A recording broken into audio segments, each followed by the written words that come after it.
I think that the internet is going to be one of the major forces for reducing the role of government. The one thing that's missing, but that will soon be developed, is a reliable e-cash, a method whereby on the internet you can transfer funds from A to B without A knowing B or B knowing A.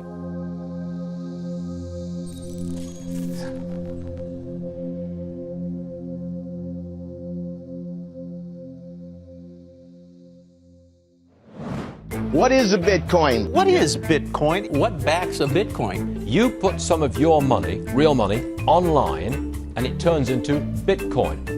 I don't even know why we call them coins, except that they call it coins in the name. I think Bitcoin has turned into a massive multiplayer online game where speculators are trying to out-speculate each other. Is it a means of exchange or an asset class? I see you taking my real dollars, and then you give me virtual money in return. Thanksgiving dinner, my grandmother asked me, what the heck is this Bitcoin stuff anyway, right? And I said to her, do you remember when Visa cards first came out? You were used to paying with cash or with a check, and then a Visa came out. It was this weird payment system that you didn't understand. And she said, yeah, I remember that. I said, well, Bitcoin is just the next evolution of another payment system. Bitcoin. By now, you've probably heard of it. The wild fluctuations in its price has gained the attention of the mainstream financial media. But Bitcoin is much more than just your average investment. Beneath all the hype and hysteria lies what could be the most important technology of our lifetimes. So what exactly is it? To fully appreciate the characteristics that make Bitcoin a potentially world-changing technology, we first need to understand what money is. Currency started developing 6,000 to 9,000 years ago, some sort of medium of exchange, and people used something of value. Societies around the world, though, started to select gold and silver as their primary currency about 3,000 years ago, and then about 680 BC, they became money when they were minted into coins of equal weights. Governments started creating representative currencies where you deposit your gold and silver, or they have gold and silver in the treasury, and they come out with notes that are basically a claim check on the gold. So they're supposed to be as good as gold because you can always convert them into gold.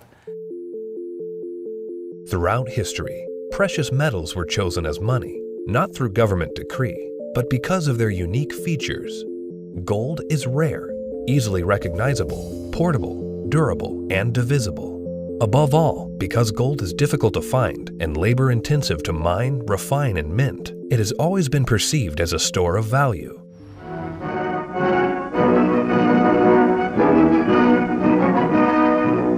At Bretton Woods, New Hampshire, delegates from 44 allied and associate countries arrived for the opening of the United Nations Monetary and Financial Conference. In modern history, as World War II was coming to an end, in 1944, the Allied nations met at the small town of Bretton Woods, New Hampshire. Here, they drafted a new financial system, which would stabilize the world's financial system once the war ended. With the United States poised to enter a golden age of prosperity, the US dollar was chosen to be the world's reserve currency. The Bretton Woods system was created after the Second World War at the Bretton Woods Conference in New Hampshire. And rather than using gold as the means of exchange between countries, as was the case under the old gold standard, the dollar was going to be used. The dollar was chosen because back then it was as good as gold.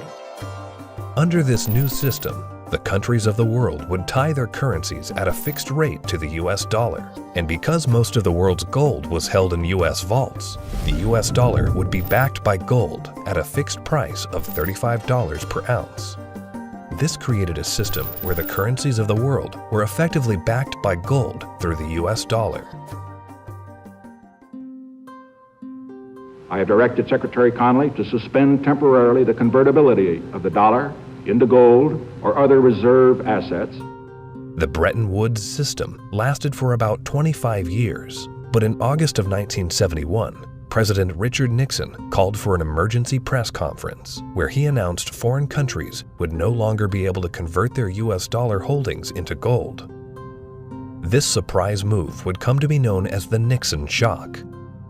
With this one announcement, President Nixon effectively created our current monetary system, a system where no currency is backed by gold or anything of value.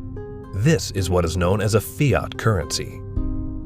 Fiat currency is currency that's backed by nothing except government promises. The word fiat is a Latin word, and it basically means currency that's circulating by force.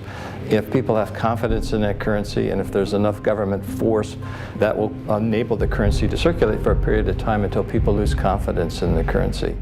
Money is a medium of exchange, and the way it has evolved is that it's always something of intrinsic value until the modern age, when the politicians say, well, we don't need anything of intrinsic value anymore. All we need is political decree. We can say this is money, this piece of paper is money. Now money has a new characteristic. But underneath it all, there's this same concept in place that nobody ever seems to challenge, and that is that governments have a right to declare something of no value to be money, and you must accept it. That's really the problem, and it's still the problem today. Without anything tangible backing the currencies we use today, governments around the world have been able to issue unlimited amounts of new currency without restraint. And with the advent of the digital age, currencies around the world are now digits in a global banking database. So what is Bitcoin? Well, simply put, it's a digital currency, much like the electronic currency we use today. But it's also the payment network which facilitates the transfer of this new digital currency from one person to another. Bitcoin's a new internet protocol that enables the transmission of value over a communications channel. You can think of it like being able to send a gold coin as easily as you send an email. You can send any amount of money to anyone in the world, anytime, can't be seized, can't be confiscated, can't be frozen. Very useful technology. So Bitcoin is a digital currency and it is a payment system. So it's a payment system in the same way that bank networks are, or PayPal. Those are all payment systems. But it's also a currency. So PayPal and banks use the dollar as their currency. The Bitcoin payment system uses Bitcoins as its currency. So they both have the same name. What is your opinion of disruptive digital currencies such as Bitcoin? If you're looking for the idea that a currency doesn't really have to be something physical, it can be something that's virtual, that's the system we already have. You know, and if you want it to be, I want a way to make payments electronically, that's, you know, credit cards. I mean, so exactly what it is that this thing is supposed to be doing that we don't already mostly do. Bitcoin is different from other fiat currencies in a couple ways, but not the way people think. So most people think it's different because it is a digital currency, but fiat currencies are also digital, right? So the dollar is a digital currency, the euro is a digital currency. They're all just ones and zeros in the banks of the world. So it's not that Bitcoin is digital that makes it unique. It's unique in that it cannot be created out of thin air. So dollars, euros, yen, these can all be created out of thin air by people who have permission to do so, which is generally a central bank. Bitcoin has no ability to create it out of thin air. So it is a scarce digital asset. Unlike the banking system we currently use, where bureaucrats meet behind closed doors and determine and regulate the supply of new currency, mathematics and cryptography are used to regulate the creation of new bitcoins.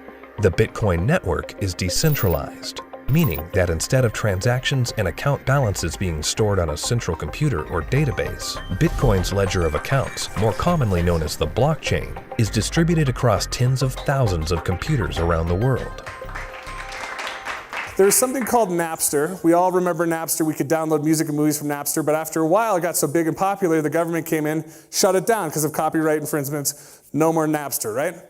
So then somebody created something called the BitTorrent network. What's this? This is a software people run on their computers that allows people to file share. So if you run the software, you can go to things like Pirate Bay or Views or BT Junkie, and you can download any music or any movies you want, and they can't stop it because it's not a centralized location. Well, Bitcoin is the currency that runs on the BitTorrent network. Why was gold and silver considered money for the last 4,000 years is because It took work and effort to make that nice, beautiful coin. They had to dig it out of the ground and refine it, and the crucibles and the furnaces, and stamp it into a nice, beautiful coin. And that took work. So you didn't have to trust anybody that they were going to work for you. The work was already done. Well, Bitcoin, proof of work, is the same thing, right? You have to hash away and solve all these math problems. You have to have the chips and the electricity and yada, yada, yada to create a Bitcoin. It would cost today about $800 to make a Bitcoin. I believe that Bitcoin has multiple levels of intrinsic value. The properties like being unconfiscatable, properties like this censorship-resistant value transfer that no one can stop you from sending. More importantly, what gives it intrinsic value is the productive capacity and the brain power of some of the brightest developers in the world that have chosen to work on this open source protocol. And this productive capacity of some of the brightest minds that are building it is what truly gives it value. All Bitcoin transactions are cryptographically verified by thousands of computers on the Bitcoin network. These very powerful computers, known as miners, expend a massive amount of energy and processing power to verify the integrity of each and every transaction. So the miners basically validate transactions. All these transactions are flying around, and they have not yet been formally vetted by the network. If the miner believes the transactions are valid, it will put them in the block, and the block then becomes part of the blockchain. And over time, that becomes the record of truth. And so what that means is that if you receive Bitcoin and a few blocks happen after you receive it, no one can ever take that money away from you because the blocks have been stuck into the blockchain, they can't be reversed, and you know that the money is truly yours. The decentralized nature of the Bitcoin network eliminates a single point of failure and makes it impossible to be hacked or to be shut down. Bitcoin transactions are transmitted peer-to-peer without the need for a third party, meaning that the user is in complete control of their money. It's impossible to be shut down. That's the beautiful thing about it. There is no Bitcoin place. You can't shoot Bitcoins. It has no center of gravity, it has no headquarters, you can't shut it down. The only way you could is to shut off the internet. Your average person has absolutely no idea how their email works, but it works, and that's all that really matters. And Bitcoin's very similar to that. But as far as what I would do to tell people or describe to people who don't know about Bitcoin what it is, I would say it's a form of money that you can just use on your phone or your computer in today's digital age where everyone's on the internet, that is much faster to send than most of the banks. And it has, for at least since its inception in 2009, risen in value.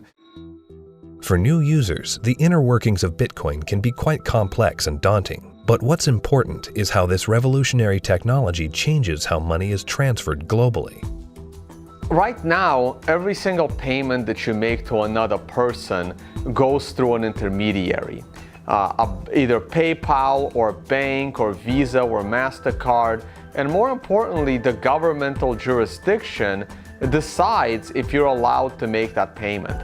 That payment could be stopped halfway through, and then you have to try and get your money back.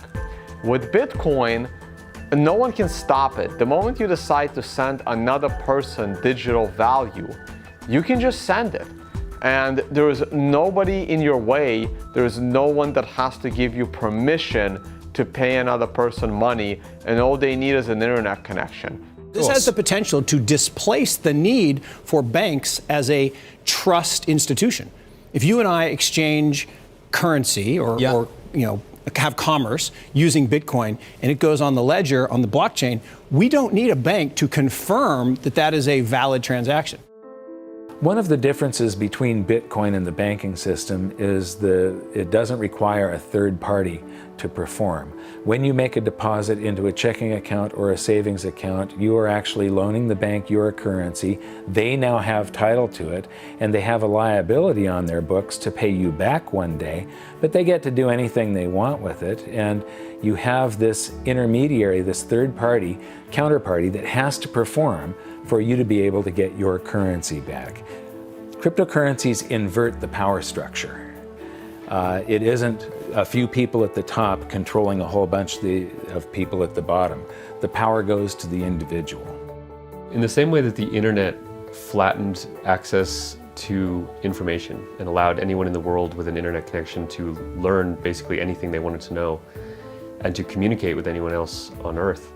Bitcoin does that with money. So now anyone on the planet, no matter their age or the arbitrary geographic location in which they were born or the arbitrary rules of the people that govern over them, that person can now engage economically with anyone else in the world directly. And that's profoundly powerful. You do not need a bank account to interact with Bitcoin. You do not need a bank account now to receive an honest payment from someone else in the world and know that the money is legitimate and good and can't be rescinded. So money now can't be censored. Any two people can send it between each other through Bitcoin. Cryptocurrency Bitcoin has once again defied naysayers by spiking above $18,000 at one point today. Bitcoin hits a new high. We had this incredible run up in the fall going into the holidays, and then we've seen a pretty big pullback. This is a 30% loss in the week and a 50% loss in the year. The past year has seen the price of Bitcoin rise and fall in dramatic fashion, getting the attention of Wall Street and the investment community. Bitcoin is now seen by the public as a speculative asset class that can be traded, but the core fundamentals of this important technology cannot be overlooked. The use of Bitcoin is particularly vital in the developing world, where billions of people are without basic banking services. People who see the price all the time, especially in advanced societies, they focus more on the price and they think that Bitcoin is an investment solely and that it goes up and down like a stock based on news and expectations. But the fact is, probably there's more people in these kind of third economies. They don't own a lot, but they own it, and they own it because they need it. Not because they expect to get rich or hope to get rich, because they need to protect themselves against both destroyed fiat currencies and against capital controls. So when people think of it as an investment, they have to realize that the reason that Bitcoin's so exciting is because it's a future money for the world, not because it's something that could become a great investment. It just so happens to be that both can be accomplished at the same time. One of the great powers of whether it's Bitcoin or any other cryptocurrencies, if we can figure out how to scale the technology, we can solve a lot of problems in the financial system. We can transact with each other globally at very low cost and very efficiently. And there's tremendous market power in that. Has nothing to do with anyone in the financial system. People want to be able to communicate and transact with each other simply and quickly, and the hunger to do that is enormous. Today, Bitcoin is seen as a financial asset, but as the technology develops, the blockchain that powers Bitcoin may be used to verify transactions other than the transfer of money. Each Bitcoin is divisible into 100 millionth of a Bitcoin, called a Satoshi. These tiny fractions of a Bitcoin can be programmed to represent assets other than money. In this way, the Bitcoin blockchain can be used to verify transactions of all kinds of items without the need for a central authority. The Bitcoin blockchain is a tremendous technological innovation that enables distributed consensus. People are able to come to agreement on what the state of this ledger should be and what it is. And that enables people to have trust without trusting any other party or person or institution. So anywhere we need to have trust, where we need to be able to verify what is the true and correct state of something, that has an application to be put on the Bitcoin blockchain. For 6,000 years of recorded history, we've always had this problem when we want to engage in consensual exchange. That is, if we're strangers, can I trust you? And what's happening with Bitcoin and the blockchain, the technology that powers Bitcoin, is now possible for us to have trustworthy exchange without those third parties. The trust is built in through the cryptography. That guarantees the exchange of value. Well, that means that there's this technology that is as disruptive as the internet was to publishing. But this is disruptive to these 100 different institutions that really are the glue that pull society together. You know, everything from as mundane as notary publics to land titling, to coining money, to voting. All kinds of these things are going to be recreated in the blockchain in a way that we will finally be able to fully trust. But what that means is what we've seen technology do to lots of private industries is now going to start doing to government function.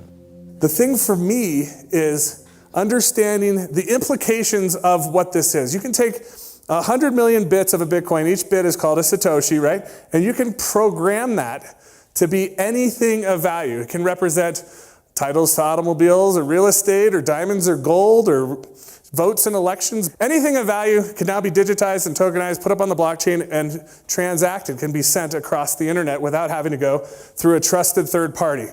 I think the blockchain and Bitcoin is going to change the world. I think it's going to change everything in terms of protecting people's identities, allowing people to own property. Bitcoin's for the 2 billion people that don't have bank accounts, the 5 billion people that can't prove they exist. They don't have title to real estate and stuff. That's what Bitcoin's going to change the most for those people, is because, you know, they're going to jump from the third world to the first world. It's really going to revolutionize Latin America, Africa, Southeast Asia, where people can finally now own real estate. We can have a transparent election that can't be hacked. Imagine. That's going to change the world in and of itself. Tempers are beginning to flare. These people have already been in queue for more than 3 hours now.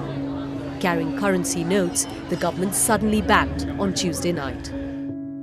Because anyone can start using Bitcoin by simply installing an app on their phone, Bitcoin can be used by the developing world to protect their wealth from unstable currencies and government control. We're seeing it behave as a crisis currency in Venezuela, in Nigeria, in Zimbabwe. When these countries can't get a grasp on their own monetary policy, people flood to Bitcoin. The fate of the unbanked and underbanked population no longer lies in the hands of corrupt governments, centrally planned economies, and central banks. There's a new option, a plan B. Personally, I live in the United States, and a lot of people in the US get bank accounts very easily, have credit cards, debit cards, and all of that, and they don't find that there are too many frictions and pain points. But in a country like India, there are 233 million individuals who are unbanked, who don't have access to a traditional financial infrastructure, and so they're operating cash payment to cash payment. But Bitcoin has become a game changer. So individuals, in essence, can hold on to it, they can spend it, they can transfer it internationally. There are so many use cases. Currently, Bitcoin transactions can sometimes carry a significant fee, making it unsuitable for use for small transactions. But Bitcoin is programmable money, meaning that new layers and technologies can be integrated into it. In the near future, one such development, called the Lightning Network, will help reduce the cost of Bitcoin transactions. At the moment, Bitcoin is actually suffering from being too popular. One of the challenges that Bitcoin has is every transaction needs computational power to process. So at the moment, Bitcoin can settle about 4 to 7 transactions a second. And in the future, each of those 4 to 7 transactions a second can contain 1 million transactions within it. And that's what the second layer and Lightning is trying to do. It will just make it so much more efficient and so much cheaper for the average person. The integration of the Lightning Network into the Bitcoin protocol will scale Bitcoin into a fast, cheap, and efficient payment system. Once implemented, this will have enormous implications for the developing world. One of the stumbling blocks to doing international business is the payment system. And to be honest, if you're taking credit cards from some countries, those countries are so associated with fraud that your rates on all credit cards you take just become astronomical, and it becomes prohibitive. Something like 33% of the credit card transactions coming out of Africa are fraudulent. So nobody wants to take business from Africa. It's just too risky. With Bitcoin, you know the funds are good. So as a merchant, yeah, pay with Bitcoin. I'll sell anything you want, that's legal to Africa. That has tremendous implications, to be able to get access to these types of products and services so seamlessly. And then they're able to start having property rights. And property rights is really what's going to help lift them up out of poverty. Closer to home, in today's digital world, governments have started to phase out cash, replacing it with digital currency. In this environment where concerns over personal privacy are very real, Bitcoin provides monetary sovereignty outside the control of government policy. When you have a situation where the government is trying to control, they don't want people to have the means of hiding anything from them. Not just from a tax standpoint, they want to know what everyone's doing in Big Brother fashion. So, the way that I look at Bitcoin is it's the ultimate monetary weapon that the people have never had in history. Every government in the world wants to go cashless. One of the reasons is that in a cashless society, you are not able to exit the banking system. When people panic, they run to the ATM machines, they run to the bank and they withdraw money. The other thing is the governments are starting to run out of money, and governments don't build anything. They just use other people's money. So they are treating everyone as a tax evader. I believe the main reason why Bitcoin is so popular and important is not because of its finite supply and being gold. It's because of anti-money laundering laws preventing people from doing what they want with their money. One of the main functions of government is to create currency. And Bitcoin is successful only because of its potential for circumvention, lack of oversight. So it seems to me it ought to be outlawed.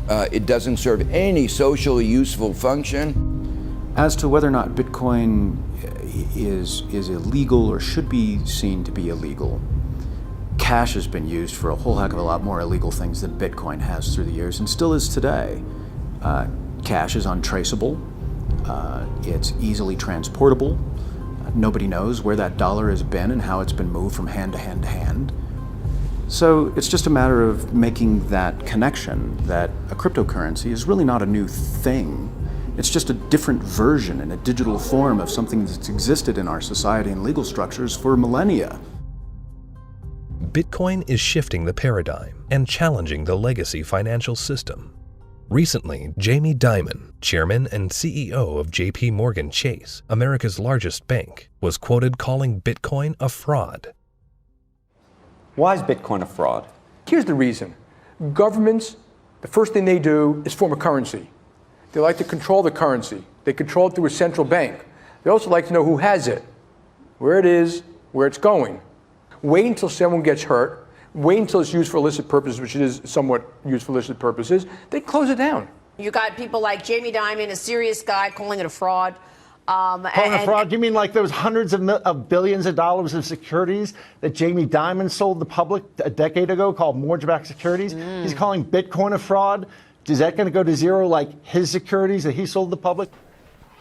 First with respect to asking a banker about whether they like Bitcoin or not, that's kind of like asking a king, do you like democracy? It's just so thoroughly frustrating and insulting when people who know very little about what we do watch an up-and-coming technology and have the audacity to call us all criminals. We're not the criminals here. The whole damn reason this ecosystem exists is because they're the criminals. And it doesn't really matter at this point what he thinks. The genie's out of the bottle. Somebody in this room or somebody at this conference or somebody around the world is going to solve the problem of decentralized lending and value-stable currencies and decentralized exchange. And within 5 to 10 years, banks will become less and less relevant, just like landline telephones are becoming less and less relevant. And we're going to wake up one day and we're going to be in charge of our own money. And Jamie Dimon, in retirement, can watch the world as it is, not the world as he would like it to be.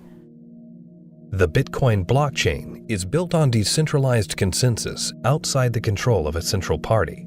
However, with the hype in the rise of cryptocurrencies such as Bitcoin, both central banks and commercial banks have started to develop their own digital currencies under the guise of what they call blockchain technology. My big fear is that what is going to happen is blockchain technology will be adopted by governments, and fiat national currencies will be run on blockchain technologies, and the whole monetary system globally will eventually become cashless. And at that point, if it's centralized and there's an entity that runs the blockchain, they can lock you out of it if they don't like what you're doing, and they can trace everything that you do. Every transaction, everywhere you go, will be recorded. And so, if we're not careful, this has the ability to enslave us or free us. I think blockchain or any kind of open ledger distributive database will have a tremendous impact on our world.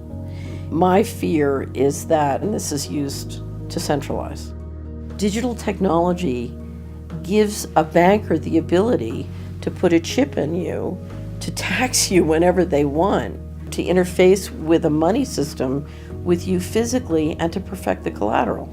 So I love the innovation, and the question for all of us is, how can we innovate and make the financial system more efficient and do it in a way at the same time where we distribute the power lines in the political system? The blockchain is a technology, which is a good technology. We actually use it. It will be used for a lot of different things. God bless the blockchain. Cryptocurrencies and digital currencies, I think are also fine. JP Morgan moves $6 trillion around the world every day. We don't do it in cash. It's done digitally.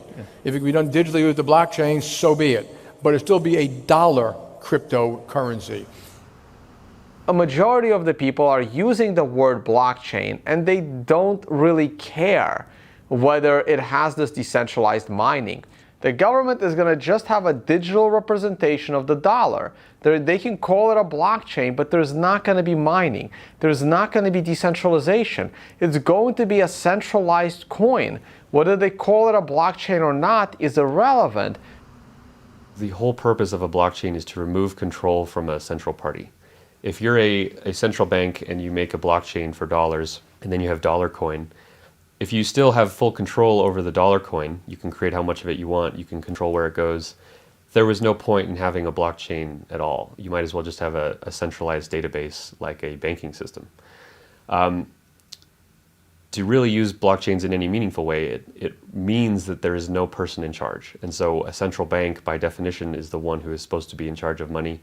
And thus they would never create a blockchain or a cryptocurrency that they couldn't control. So that's why they will likely be made redundant, because the market can choose what kind of money it uses. And it now has a choice between a digital currency that can be controlled by central parties and inflated without limit, or a digital currency that cannot be controlled by any central party and that has a fixed amount and can't be debased. Over time, that's going to be a very obvious choice. Bitcoin and the blockchain behind it are incredibly powerful technologies. As the future unfolds, these technologies could be used to restructure the financial system into one of fairness and equality for all, a system outside the control of the banking elite. We have millions of people now taking an interest in what is money, the question of what is money, what should it be? And they're learning, especially a lot of young people. Precious metals were once money. Then came the era of paper money. Could we now be entering a golden age of decentralized digital money? Only time will tell. Bitcoin is first and foremost about changing how the financial system of the planet operates. However, Bitcoin is also a financial asset itself, and it goes through these bubbles, and people have made many millions of dollars when they buy it low, and then it goes up in value. But that's not really what matters at all. What matters is that it's actually going to change the entire ecosystem of the planet, how all humans interact with each other, and that's a very exciting thing to be part of.